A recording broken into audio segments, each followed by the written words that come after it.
afternoon. All right, well, good afternoon. Thank you guys so much for being here. It's a pleasure to speak with you. I am Paul Sindberg. I'm a senior staff attorney with Jobs to Move America, and I'm a member of the legal team that brought the lawsuit Neighbors for a Better Micron and Jobs to Move America versus OSIDA et al.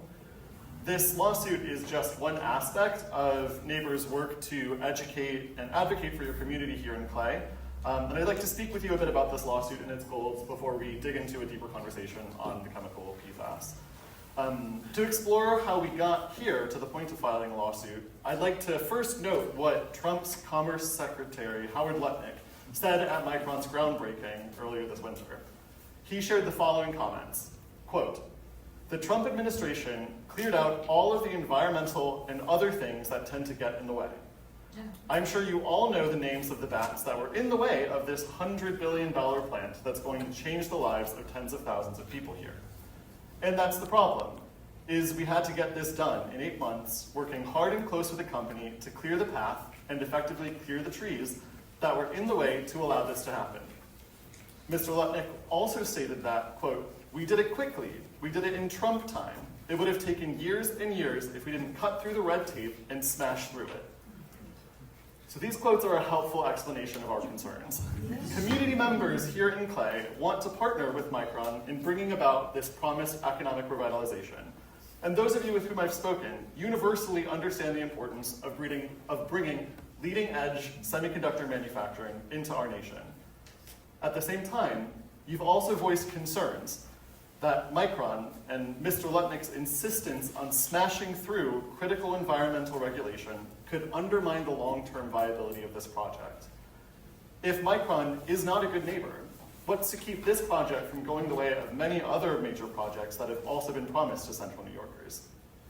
More than that, I've also heard you say that it's not right for our politicians to use Micron's potential as a cudgel with which to insist that we should accept less, be grateful for less, require less of this major project.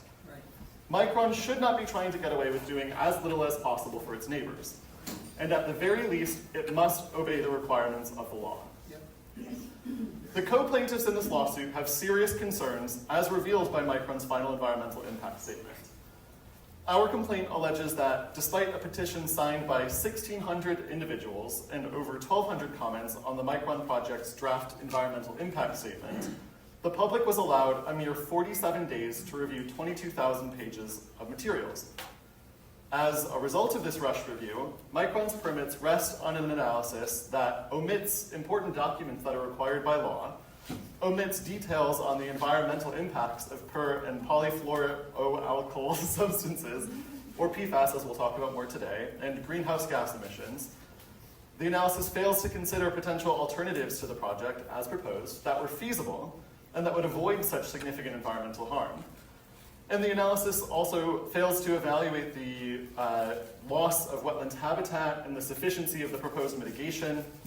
Significantly, the analysis also treats every positive word that Micron says as a guarantee of economic and social benefits without requiring any firm or enforceable commitments. An environmental review process aims to balance environmental harms against a project's social and economic benefits. But when these benefits are speculative and make no enforceable guarantees, that balancing is purely hypothetical. That's not enough for state agencies to do their jobs right.